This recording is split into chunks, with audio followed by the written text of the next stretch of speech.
Hello everyone, welcome back to my channel. You see this incredible statue behind me. This is the place dedicated to Warsaw's rising in 1944. And to be honest with you, the history that has been twisted so much with all those facts, who was letting this happen, how did this happen, who really stimulated this Warsaw's rising.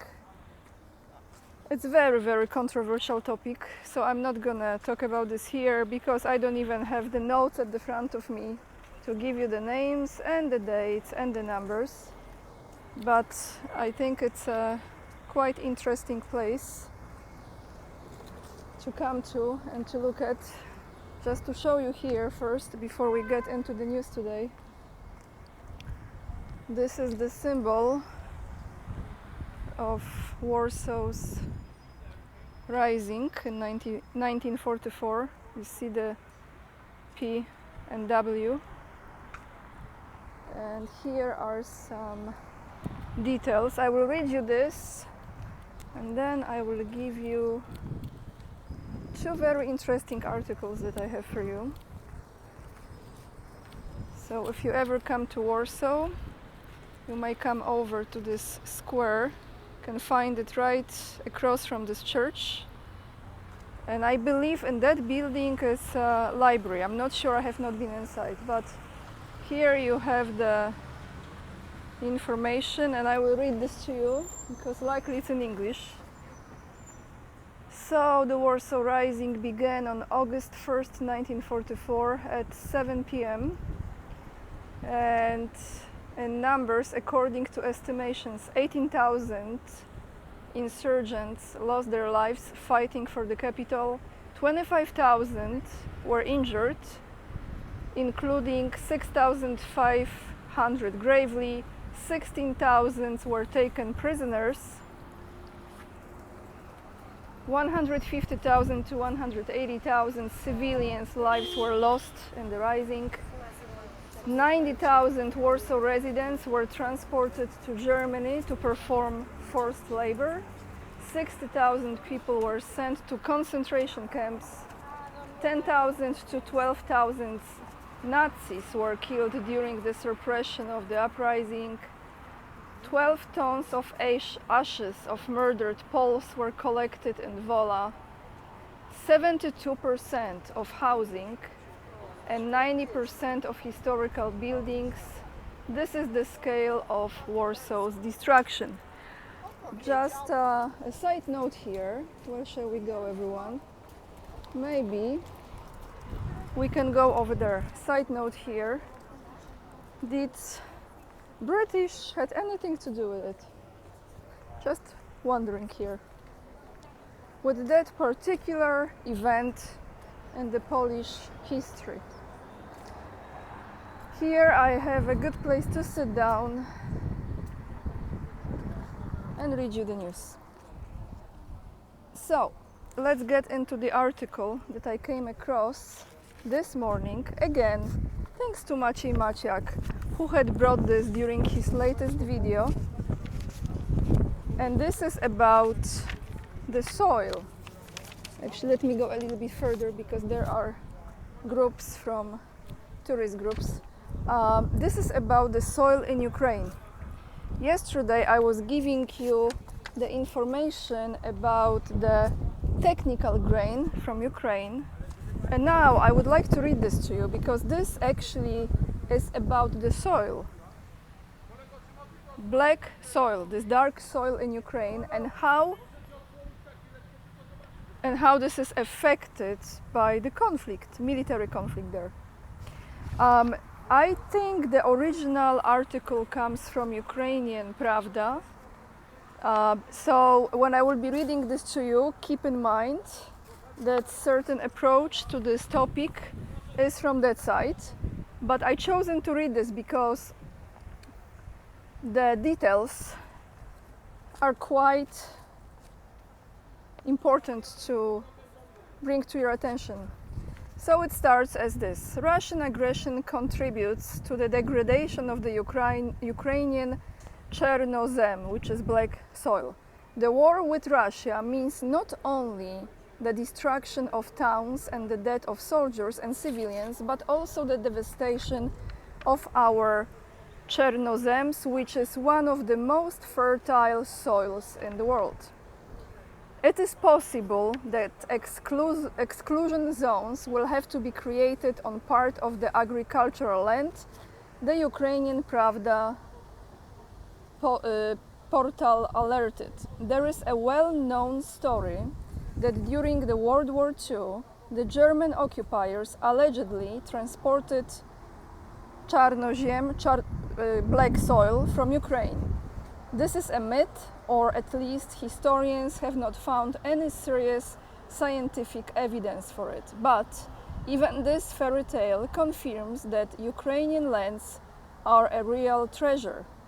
Ukraine occupies, very interesting fact here, Ukraine occupies less than 0.5% of the Earth's total land area, but has about 6 to 8% global Chernozem, global black soil. Pretty impressive, right?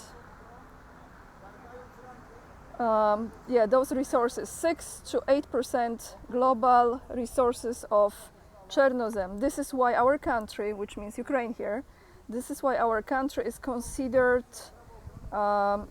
one of the granaries of the world. 1 second. Next page. According to the scientists, the Russian shelling, just Russian shelling, like, you know, there is no weapon coming from Ukraine, by my side notes, okay? More weapons, more weapons, more weapons, but it's just Russia is responsible. All right, let's continue. According to the scientists, the Russian shelling has already caused irreparable ecological damage. An example is the area near Izium in Kharkov Oblast, where over 2,000 shell craters were counted in 1 square meter. I think I have to move myself because this guy is coming here and he's talking really loud. So let's go. Let's just prevent me shouting. Sorry. Real moment. Okay, here is another spot. Sorry guys. A little jingle. We physically relocate for a second. Okay. So, these shell craters. One more time. An example is the area near Izium in Kharkov Oblast, where over 2,000 shell craters were counted in 1 square kilometer. This means about 90,000 trees were uprooted there. The acoustic here. Tons of land was polluted with tons of iron, copper and sulfur and other metals, the presence of which is incompatible with agriculture activity. Ukrainian Pravda pointed the results of testing the composition of the soil found in a crater left by a shell that fired at some of the villages in the Mykolaiv region in the south of the country. A kilogram of this soil contained about 600 milligrams of lead, more than 20 times the legal limit. So also, it contains some harmful substances that can get into the water. New sentence. So sorry guys. New sentence. So that 1 kilo of soil contained about 600 milligrams of lead, which is more than 20 times the legal limit. I repeat this, and now we have another sentence here. Some harmful substances can get into groundwater or plants and then into people's bodies.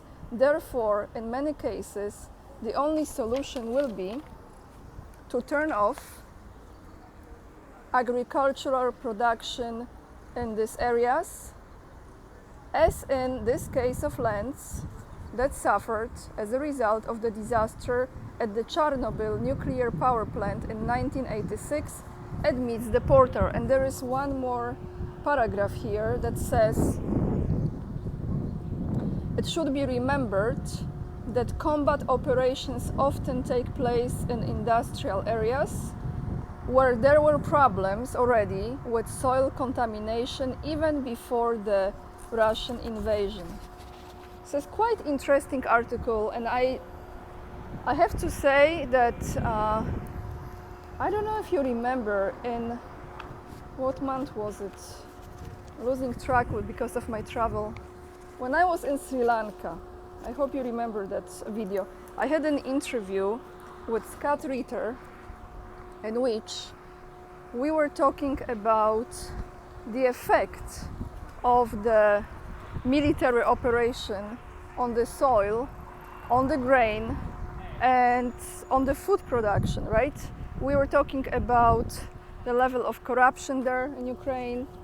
I hope you remember this video. And I think I asked Scott in the time, because the level of poisoning that comes from those heavy metals, I mean, guys, just like logically thinking, right? How can we even purchase any food from the region that is affected by such a heavy fighting, right? How can we even buy anything to eat from there? Because this is clearly not healthy. This is poison.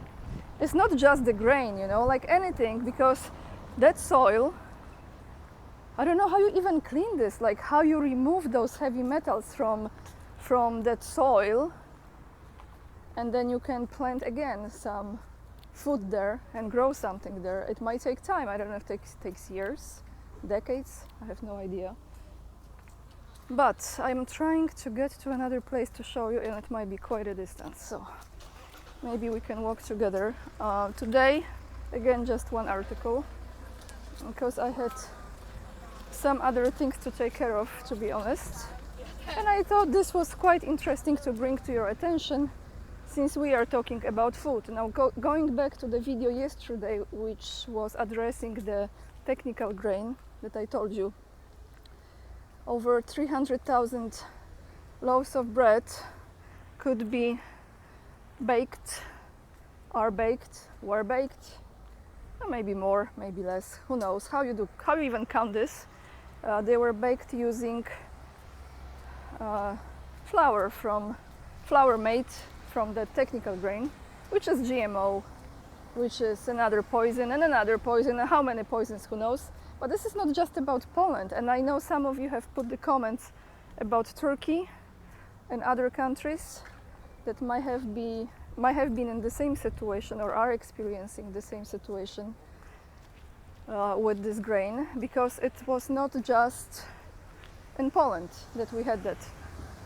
Let me cross the street. So if you are watching from other countries, I would like you to leave the comments down below. What do you think? How is it in your country? Do you know anything about this technical grain or other products that might be affected? Just a side note here to show you, the mermaid is actually a symbol of Warsaw, Warszawska Syrenka. Maybe before I leave Warsaw, we will go back again to the old town, old square, where you have the statue of Syrenka. And I've showed you this place before. There is a museum which is in the house where Marie Curie Skłodowska was born, okay? So you can see that. And if you like pizza, I'm all over the place today with this news, but if you like good pizza, I want to show you a place which used to have one of the best pizzas in Warsaw. I haven't been there now, so it was about a year ago last time that I had it. So I will show you here. Highly recommend you. Thin crust, okay? I think it's only thin crust. Where is it? Is it still here? Yes. It's not very flashy, so many of people don't really know. Is it this? one of those places.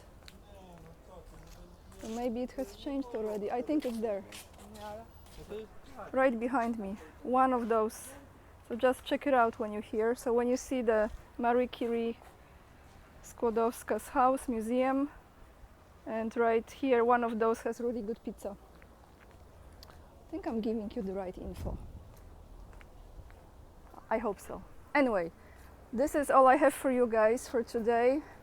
We will end this video by this beautiful old part of town that I will be showing you probably again in the next few days. And yeah, leave the comments down below. What do you think? What kind of food is in your country? And where does this come from? Because we have no idea what we are really consuming. Now I have to maneuver, but I want to end right here to show you the view. And behind me, just 1 second. Oh, here, I show you this. This is a beautiful place, Barbacan area. Right behind me. So when you go this side, when you go through this, actually, you can walk through it. It takes you all the way to the old square in Warsaw. And you have the statue of mermaid right there. And many beautiful restaurants and other places. So that's all I have for you, everyone, today. Have a wonderful day or evening, wherever you are. And I see you tomorrow in another video. Make sure to join me on Locals.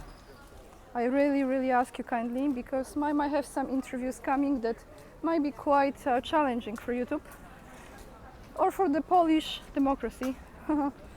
And what else? Follow me on Instagram. Join my mailing list just to always be in touch with what's going on in case. And I'm on Rumble as well. You can also buy me a coffee if you would like me to go to China and record the videos for you. All the money from that will go there. And goodbye from Warsaw, guys. I see you tomorrow. Lots of love.